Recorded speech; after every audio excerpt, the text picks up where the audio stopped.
Creo que una de las frases más tristes de la Biblia es aquel último versículo del libro de los jueces. El libro de los jueces termina diciendo en el último capítulo y el último versículo: en estos días no había rey en Israel y cada uno hacía lo que bien le parecía.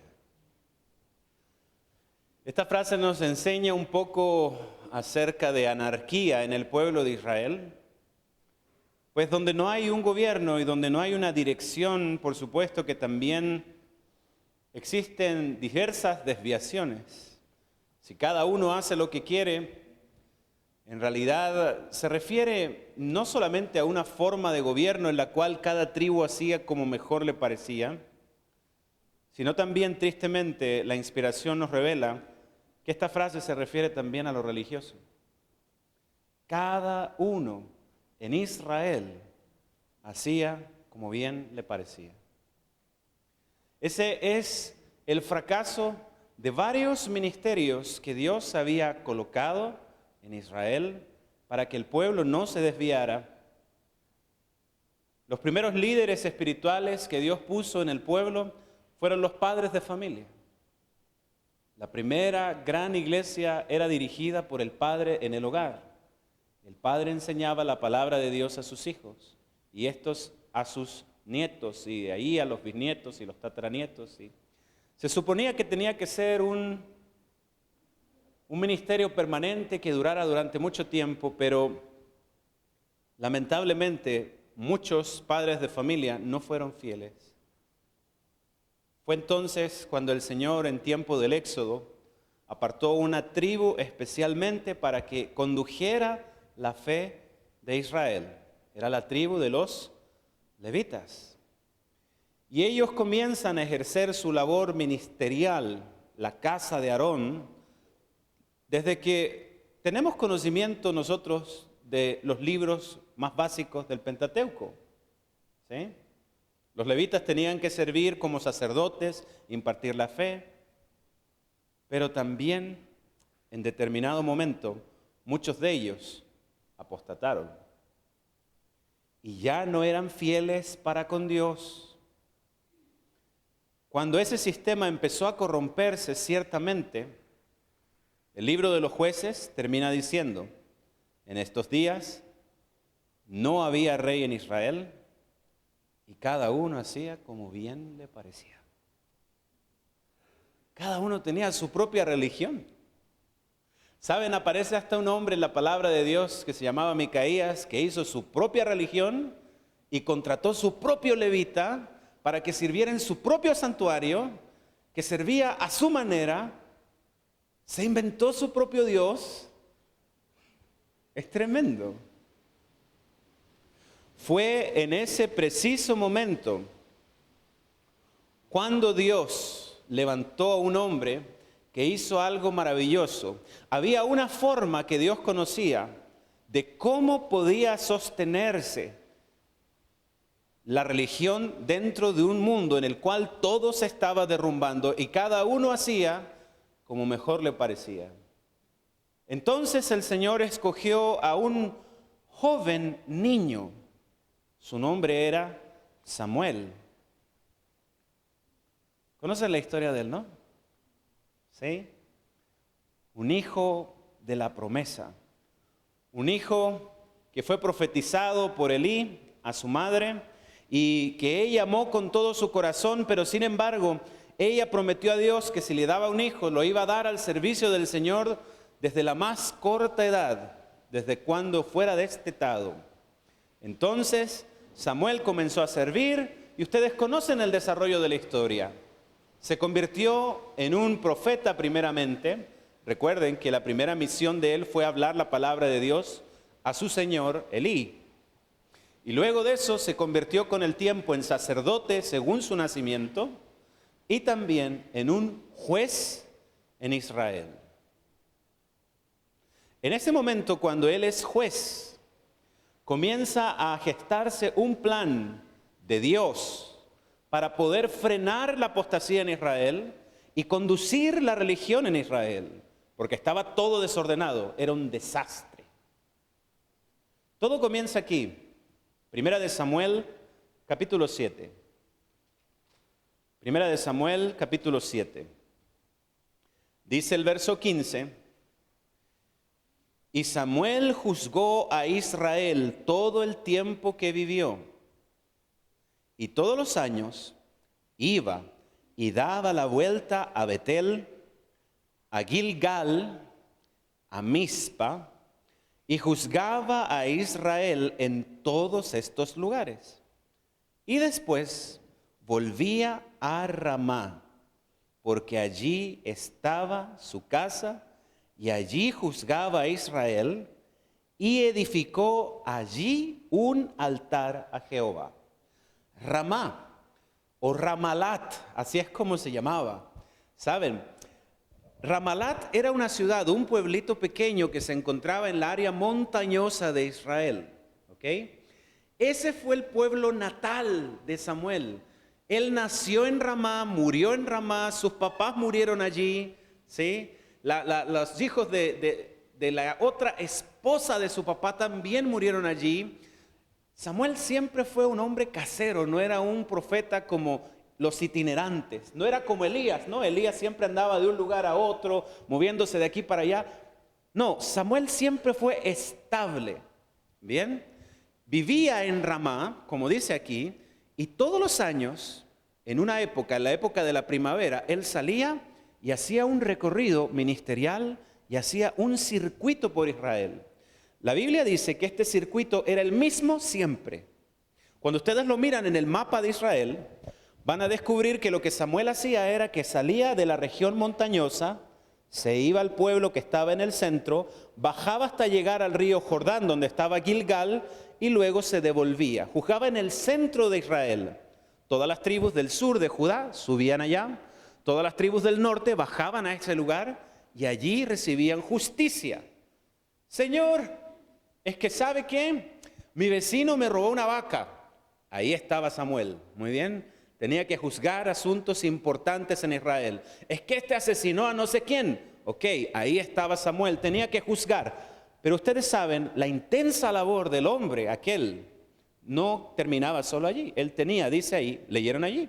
En el último versículo dice que él edificó un altar en su casa, en Ramá. Ahí mismo en Ramá, él levantó un altar para adorar al Señor, hacer sacrificios y recordarle al pueblo la fe y las cosas importantes. Ahora fíjense, entre medio de todos estos circuitos que él hacía, algo comenzó a suceder en Samuel. ¿Bien?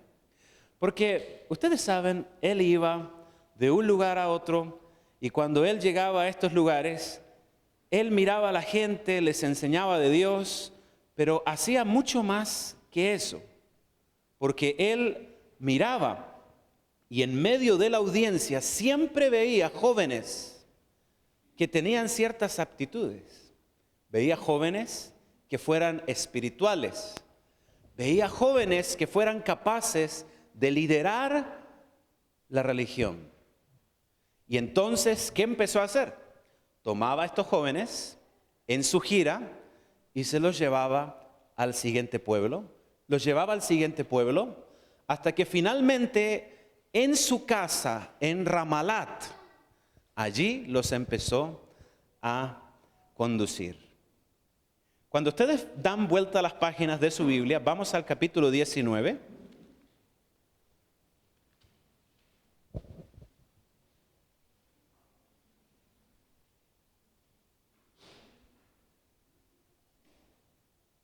¿Ya llegaron allí?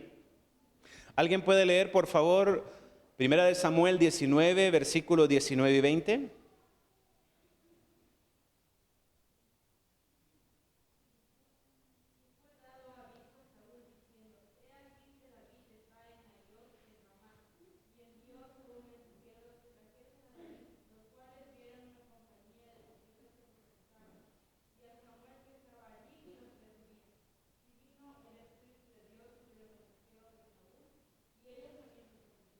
Muchas gracias. Aquí se menciona una escena bastante interesante.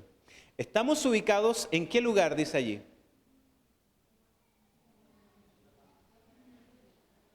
Muy bien, pero el nombre creció, ya no es Ramá solamente. ¿Cómo se le llama a ese lugar? Nayot de Ramá. Saben, este lugar no es diferente de Ramá, es el mismo lugar, Ramá, solamente que le agregaron un prefijo, ¿no? Le agregaron Nayot. La palabra Nayot significa las habitaciones, las dependencias o las recámaras. Lo que se habla aquí es que Samuel empezó a traer jóvenes de distintos lugares, los llevaba a su casa y en su casa él empezó a hacer un lugar que tenía muchas habitaciones o moradas para que esos jóvenes pudieran habitar allí. ¿Ok? Entonces cada uno vivía en sus habitaciones y Samuel tenía este lugar y él comenzó literalmente, dice aquí, a presidirlos. ¿Qué es lo que para ustedes significa la palabra presidir? ¿Qué cosa es presidir? Liderazgo. Samuel empezó a enseñarles a estos jóvenes cómo era la ley de Dios, cómo eran las cosas de Dios. Empezó a enseñarles asignaturas que eran importantes, cómo era la historia de Israel, cómo era la fe y cómo fue las distintas disciplinas que ellos podían emplear después para que ellos lideraran al pueblo. Desde ese momento sucede algo bastante interesante. Dice en el versículo 20 que era una compañía de profetas. ¿Se dieron cuenta de eso? Aquí sucede algo bastante interesante, porque esto les apuesto que no lo habían visto alguna vez. Para mí fue una sorpresa cuando lo descubrí. ¿Sí? No todos los profetas que aparecen en el libro de Reyes y en el libro de Samuel son profetas. ¿Ok? La gente cuando empezaron a ver que llegaban estos jóvenes donde Samuel, les empezaron a decir, esos son los profetas o son los hijos de los profetas. ¿Han leído alguna vez ese término en la Biblia, los hijos de los profetas? ¿Saben? No se refiere a que los profetas tuvieran hijos, ¿verdad? Obviamente sí tenían, pero no se les llamaba así a ellos. A los hijos de los profetas y los profetas muchas veces en el Antiguo Testamento se le denomina a los alumnos que Samuel tenía en sus escuelas. ¿Bien? Entonces, en estas escuelas tenían a estos jóvenes y ¿qué es lo que ellos estudiaban en estos lugares? Déjenme leerles aquí, hay un capítulo completo, ¿verdad? En el libro Profetas y Reyes, donde se habla acerca de las escuelas de los profetas. Pero antes de leer eso, simplemente yo quiero llevarlos un poquito más allá. Vamos a ver aquí en el mismo capítulo 19 a uno de los alumnos que estuvo allí con Samuel. ¿Quién puede leer por favor el versículo 18? ¿Alguien puede leerlo por favor? Gracias.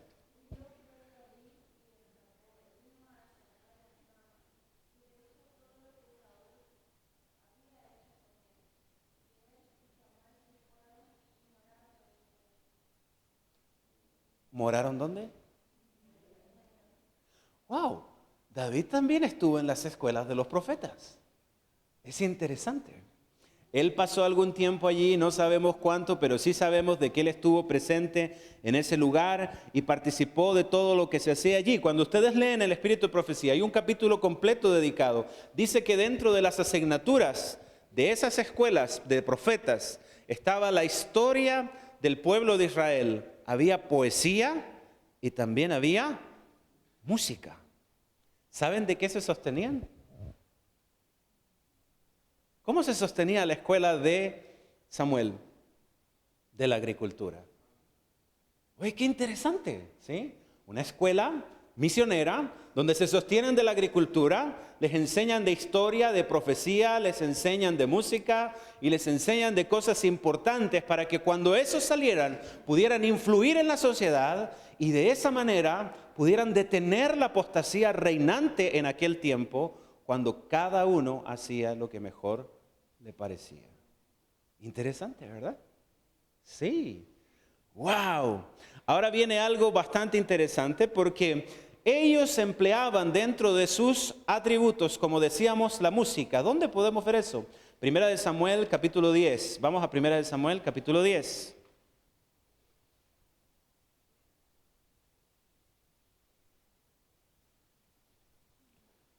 Y vamos a leer el versículo 5, por favor. Versículos 5 y 6. ¿Quién puede leerlo, por favor?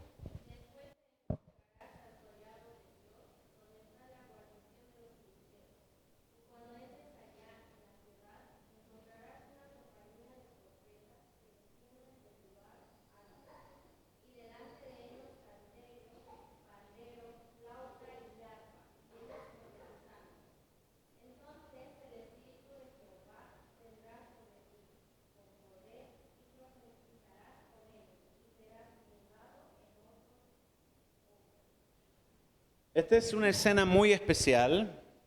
Esta es el momento crucial de la vida de Saúl. Cuando él entiende que va a ser un rey y sabe que el profeta de Dios lo designó para eso, que Dios lo había designado para eso, pero él todavía no es crédulo en ese contexto.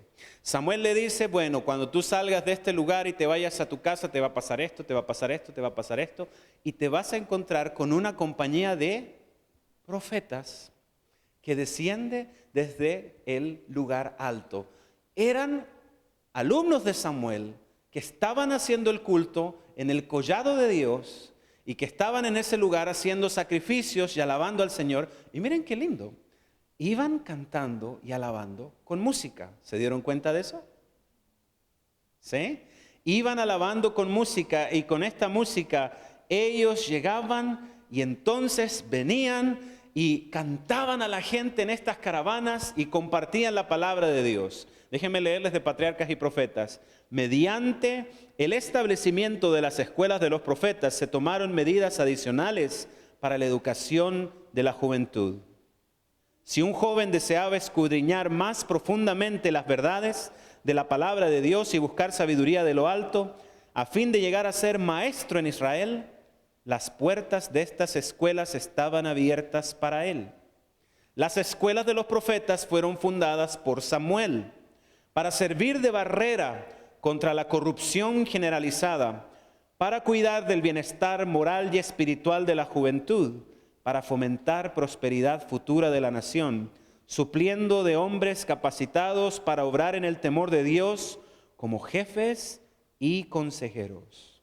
Fíjense que la escuela de Samuel se hizo pequeña, por lo que él tuvo que fundar otra escuela en Betel, un poquito más hacia el oriente, y también tuvo que fundar otra en otro lugar que se llamaba Kiriat Jearim, Pisiga. No sé si se acuerdan, la ciudad fronteriza que tenían junto con los filisteos. En esos tres lugares Samuel estableció estas escuelas y estas escuelas permanecieron por un total de 200 años intactas. Durante estos 200 años, los jóvenes que salían de estas escuelas influían en Israel. Muchas veces sirvieron como consejeros de los reyes. En otros casos, influían en los consejos tribales. En cada lugar había un hijo de los profetas. En cada lugar había alguno de los alumnos de Samuel. Y la religión del Señor comenzó nuevamente a prevalecer en contra de la falsa religión. Los jóvenes fueron los responsables. Los jóvenes misioneros de Samuel fueron los responsables de que la palabra de Dios en aquellos días se mantuviera. En el tiempo de los primeros reyes de Judá y de Israel, ellos son los que muchas veces aparecen. Ahí, yo no sé si ustedes han leído, pero siempre están presentes allí. Siempre se habla de que había un hijo de profeta y había un profeta y que era hijo de otro profeta y que entonces había uno que fue a hablarle a un rey y entonces volvió y se encontró con otro profeta. Evidentemente no hay ninguna escuela donde a uno le digan, bueno, hoy vamos a aprender a tener visiones y sueños. Evidentemente no tenían la habilidad, porque ustedes saben, Dios no tiene una escuela donde se preparen profetas como profetas. Dios, Él escoge cuál es su portavoz. Ustedes lo entienden, ¿verdad? Moisés no fue a ninguna escuela para prepararse como profeta, simplemente Dios le habló un día y él dijo, heme aquí. A Samuel también Dios le habló directamente y Samuel dijo, heme aquí. Bien. Pero en estas escuelas los preparaban como grandes misioneros para servir en la causa de Dios. ¿Ustedes piensan que Satanás estaba muy contento cuando empezó a ver que estos jóvenes salían por el mundo predicando la palabra de Dios? Pues miren, hay algo bien interesante. Ustedes avanzan, se van al libro de Primera de Reyes, y en Primera de Reyes vamos al capítulo 16, y casi 200 años después de Samuel, entonces dice aquí, Primera de Reyes 16:30, y reinó Acab, hijo de Omri, sobre Israel en Samaria por 22 años. Y Acab, hijo de Omri, hizo lo malo ante los ojos de Jehová, más que todos los que reinaron antes de él. Porque le fue ligera cosa andar en los pecados de Jeroboam, hijo de Nabat, y tomó por mujer a Jezabel, hija de Ed-Baal, rey de los Sidonios, y fue y sirvió a Baal y lo adoró. E hizo altar a Baal en el templo de Baal, que él edificó en Samaria. Hizo también Acab una imagen de acera, haciendo así Acab más que todos los reyes de Israel que reinaron antes de él, para provocar la ira de Jehová, el Dios de Israel. El rey Acab se casó con una mujer, no era cualquier mujer, era una mujer potentemente activista de un Dios, el Dios de sus padres, el Dios Baal. Ella intentó por la fuerza en Israel imponer la religión de Baal. Y entonces, para promover esa religión, hizo algo que llamó la atención especialmente a la ira de Dios. Miren lo que dice aquí, en el capítulo 18, versículo 3. Dice, y Acab llamó a Abdías su mayordomo, y Abdías era en gran manera temeroso de Jehová. Porque cuando Jezabel destruía a los profetas de Jehová, Abdías tomó 100 profetas y los escondió de 50 en 50 en cuevas, y los sustentó con pan y agua. La ira de esta mujer, que estaba empecinada en una religión falsa, se depositó en los profetas de Israel. Yo no sé cuántos profetas e hijos de profetas habrían en Jerusalén y en Samaria en aquel tiempo. Pero aquí dice Abdías, un hombre justo, dice, yo apenas pude preservar la vida de 100. 2 grupos de 50 profetas que él guardó en cuevas en Israel. Él preservó la vida apenas de 100. ¿Cuántos habrán sido? Yo no lo sé. Pero Elías llegó a pensar que el exterminio había sido tal que él había sido el último que había quedado. Y les voy a decir más. Yo les decía, las escuelas de los profetas se fundaron en Ramá, en Betel y en Kiriat Jearim. Desde este momento en adelante no se vuelven a mencionar esas ciudades. Al parecer Jezabel hizo algo muy estratégico, destruyendo estos semilleros. La ira de Jezabel estaba contra Dios, pero especialmente contra aquellos que proclamaban el nombre de Dios. Por esa razón, Elías estaba tan triste. Dice aquí en el capítulo 19 y versículo 14, he sentido un vivo celo por Jehová, el Dios de los ejércitos, porque los hijos de Israel han dejado tu pacto han derribado tus altares y han matado a espada a tus profetas, y solo yo he quedado y me buscan para quitarme la vida. ¿Qué fue lo que respondió la voz de Dios? Yo tengo a 7,000 que no han doblado rodilla ante Baal. De alguna manera el Señor, en medio de toda esta apostasía, en medio de todo este gran problema, preservó la vida de muchos de esos profetas. Y aquí es donde viene algo hermoso. Saben, siempre que yo hablo acerca de Elías, a mí me da un celo especial porque conozco muchos hermanos, muchos hermanitos que dicen, no, hay que ser como Elías. Elías era uno que le decía a las personas las cosas en su cara, ¿verdad? Hay muchos que dicen así, ¿no? Se creen como con ese derecho y ese poder. No, yo soy como Juan el Bautista porque era una persona que denunciaba, ¿verdad? Y Elías también porque no tenía pelos en la lengua. Pero hay cosas que rara vez se estudian acerca de la vida de Elías. Una vez que terminó la apostasía, una vez que el pueblo dejó de claudicar entre dos poderes, porque Él les dijo, si Baal es Dios, síganle a Él, si Jehová es Dios, síganle a Él, y el pueblo escogió por Jehová cuando vieron las manifestaciones impresionantes de su poder. Entonces, Elías, junto a su discípulo Eliseo, dedicaron su vida a rehacer la obra de Samuel. Cuando ustedes abren sus Biblias en Segunda de Reyes, en el versículo 1, dice de que en la última ocasión, cuando Elías iba a ser llevado de este mundo en un carro de fuego y arrebatado para ser llevado al reino de Dios, antes de irse, cuando él sabía que se iba a ir, hizo algo interesante. En el verso 1 dice, Segunda de Reyes 2, aconteció que cuando quiso Jehová alzar a Elías en un torbellino al cielo, Elías venía con Eliseo, ¿de dónde? Gilgal. ¿Y qué había en Gilgal? ¿Qué estaba haciendo Elías con Eliseo allí?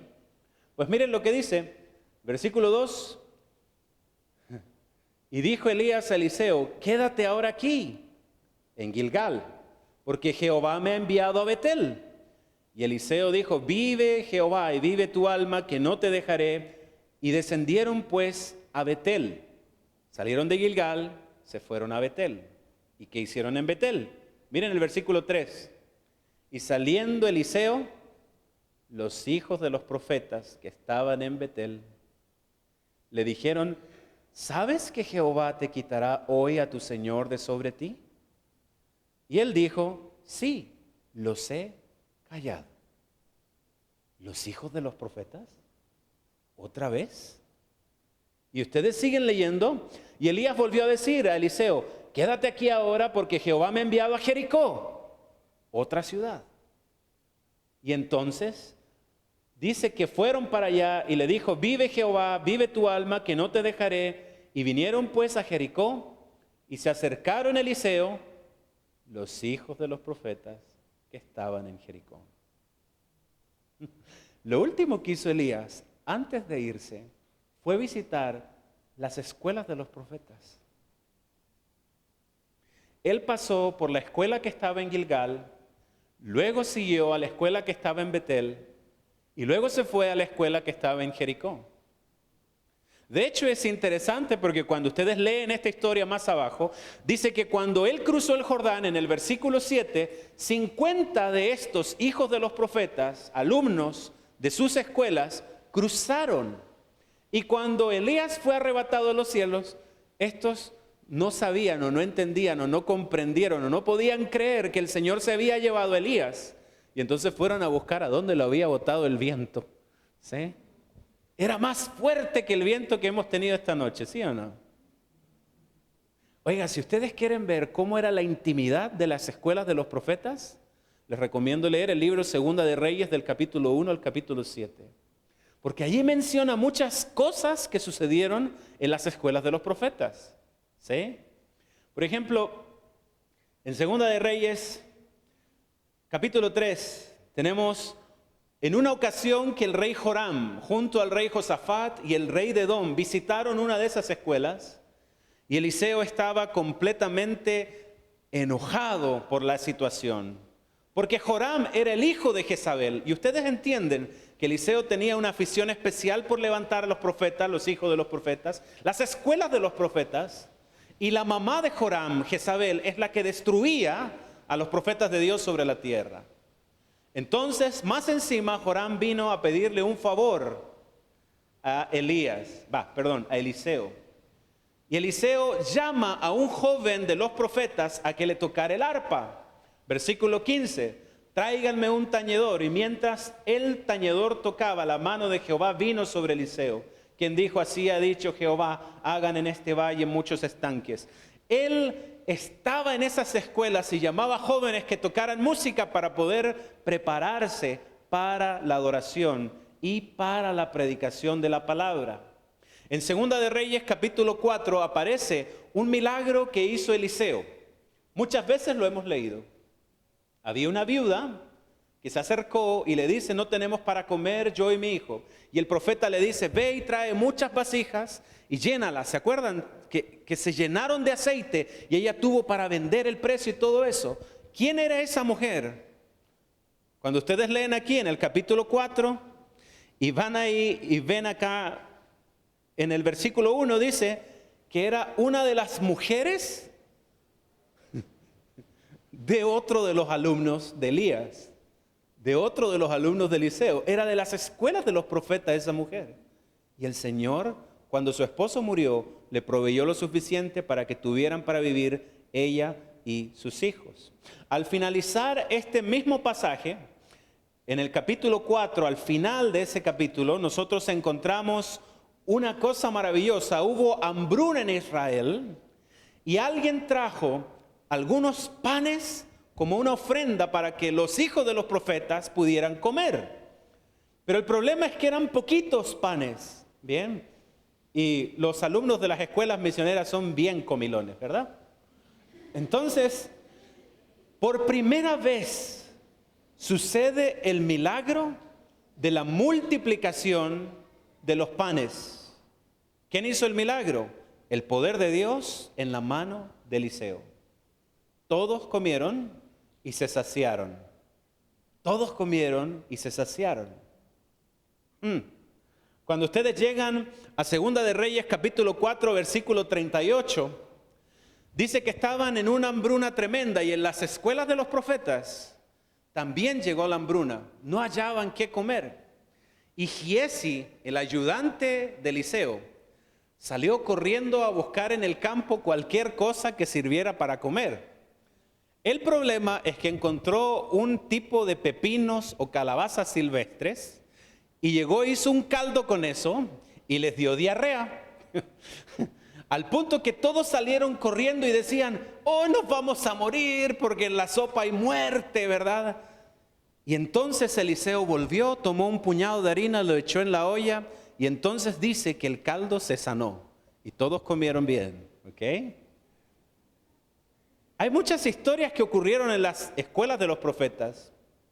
Incluso hay algunas que están un poco como distorsionadas en las canciones. ¿Han escuchado esa canción? El campesino fue a cortar leña, leña. ¿Sí? ¿Han escuchado? Es una canción de niños. Ahora fíjense, en el capítulo 6 del libro de Segunda de Reyes, miren lo que sucede aquí. Los hijos de los profetas dijeron a Eliseo, he aquí el lugar en que moramos contigo nos es estrecho. Vamos ahora al Jordán y tomemos de allí cada uno una viga y hagamos un lugar en que habitemos.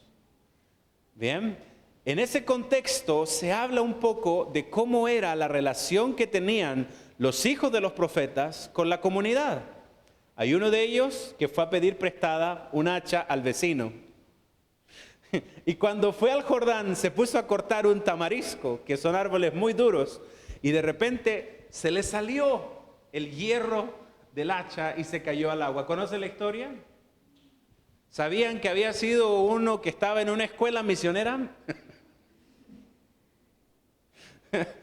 Es impresionante cuando tú estudias la palabra de Dios bajo esta luz, tú empiezas a comprender algo que es importante. Jóvenes, estos lugares de preparación no fueron levantados porque sí. No es que se le haya ocurrido al doctor Kim, tampoco que se le haya ocurrido a los que estaban antes. En realidad estos son sistemas que Dios ha empleado durante cientos de años para poder preparar jóvenes que sean fieles y que lleven el mensaje a través de todo el mundo. Jóvenes que puedan influir en los altos lugares, en los altos estratos y también en las comunidades más humildes. Centros de preparación de misioneros, donde hayan jóvenes que trabajen en la agricultura como lo hacían antes, que se preparen en ciencias y en distintas otras disciplinas para poder servir a las comunidades. Es la forma que Dios estableció. Y yo les voy a decir algo bastante interesante, pero siempre que se levanta este tipo de lugares, este tipo de escuelas, Satanás lucha por destruirlos.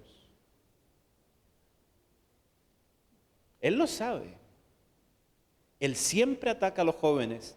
Sabe que en los jóvenes está la fuerza del evangelio. En el tiempo de Babilonia lo que hizo se llevó a los jóvenes, ¿no? Los reeducó, trató de cambiar su vida, sus pensamientos. Cuando ustedes leen esto y se dan cuenta, por fin descubrimos cuál es el problema mayor de Jezabel, cuál es el odio mayor de Jezabel y por qué en la Biblia hay tanto odio depositado de parte de Dios contra Jezabel. La ira de Dios cayó sobre Jezabel porque ella tocó a sus jóvenes. Jóvenes, jovencitas, Dios les ha dado en su vida un propósito tremendo al venir a un lugar como este. Dios quiere que ustedes lleguen a ser consejeros de reyes, de líderes, de gobernadores, y va a colocar en su camino personas importantes y les va a dar misión de poder establecer la fe del Señor, que las cosas permanezcan y que no se degraden. Dios les ha dado una misión muy importante que cumplir. Espero que tengan un lindo día, que Dios les bendiga. Oremos.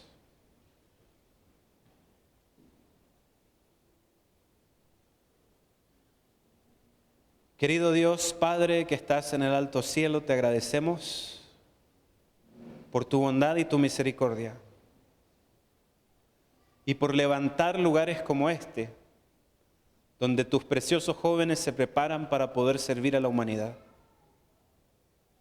Te pedimos que así como sostuviste la escuela de Samuel y la de Elías, puedas también sostener esta escuela, que ni el fuego ni ningún tipo de mal pueda destruirla ni tocarla, que pueda ser levantada como un baluarte de tu verdad, como una plataforma para que muchos te conozcan y muchos otros más se puedan venir a preparar.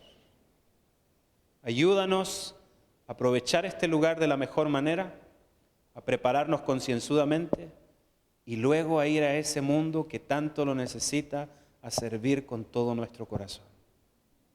Bendícenos este día en el nombre de Jesús. Amén.